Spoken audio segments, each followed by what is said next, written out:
Don't forget to subscribe, and turn the notifications. We upload daily, and check the source of this video to view all the images and videos if there was any. But those jobs come at a steep cost to the state, which gave massive tax breaks and incentives to the Taiwanese firm in order to lure them to Wisconsin. Some watching the deal say the state will take a generation to make back the money it gave away, and they worry that the Foxconn deal could mark the beginning of a new round of taxpayer giveaways to big corporations. The state is grossly overspending on a very risky deal. Even by its own math, the state says it won't break even for 25 years. In high tech, that's 3 lifetimes, said Greg Leroy, who heads Good Jobs First, a watchdog group that tracks lavish incentive packages states and cities give to corporations. The incentive package passed by Wisconsin's GOP-controlled legislature during a special session last August will offer the company $1.5 billion to offset payroll costs and another $1.35 billion for capital expenditures. The state will give Foxconn $150 million in sales tax exemptions on construction materials, and it plans to spend $250 million on road improvements near the new factory. The town of Mount Pleasant, where the factory will be located, will offer $763 million to help pay for the project, and Racine County gave the company $50 million to acquire the land.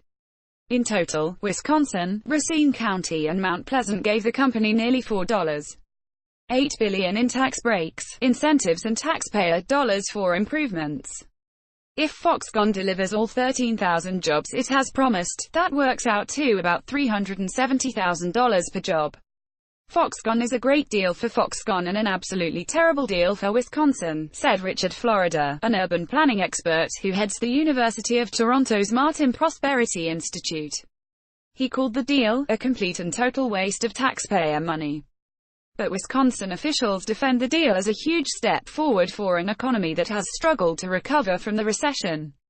The Foxconn project is a game-changer for Wisconsin, with a $10 billion investment and tens of thousands of careers, said State Assembly Speaker Robin Vos, whose district will host the plant. In his State of the State address this year, Walker said the plant would give new graduates a reason to stay in Wisconsin, instead of moving somewhere else in search of high-paying work. Walker said the project would attract 10,000 construction workers from around the state, and Foxconn has already issued contracts to several companies that will help build the factory. Trump has claimed credit for bringing Foxconn to the United States. "I have a lot of companies moving in, big companies.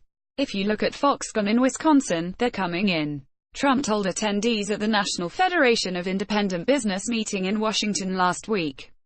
At the White House, Trump praised Walker for bringing the company to Wisconsin. Walker demurred, telling Trump, "You brought Foxconn to America. We just grabbed the ball." It's not clear, however, that Wisconsin needs so many new jobs, or that they have the workers with the necessary skills Foxconn will need to fill those jobs. The state's unemployment rate stands at 2.8%, the lowest recorded by the Bureau of Labor Statistics since it began keeping state-specific records in 1976.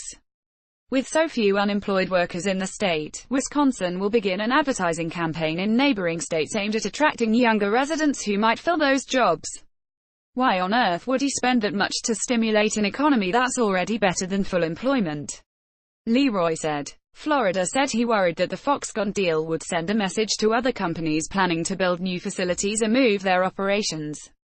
That message: states will pay, and sometimes overpay, if the leaders get the opportunity to brag about a big influx of jobs. We know that such incentives have virtually no effect on corporate location. Companies know exactly where they want to go anyway, and they create fictitious competition to wrest incentives from local and state governments. Florida said. Other states and regions are engaged in another massive competition for a corporate relocation project with Amazon's HQ2. The online retail giant has said it would invest billions and hire up to 50,000 workers making an average salary of $100,000 a year in the winning market, and states are offering lavish incentive packages to win the project. While most HQ2 finalists have kept their bid secret, some have hinted at the raw amount of taxpayer dollars they are willing to spend to win the project. Maryland has offered $8.5 billion in incentives and infrastructure improvements in support of Montgomery County's bid. Newark and New Jersey have offered a package worth $7 billion. After years in which local economic development firms largely avoided handing out so many taxpayer dollars, the recession seems to have changed that approach. This kind of deal sets local economic development back decades. Florida said of the Foxconn plant.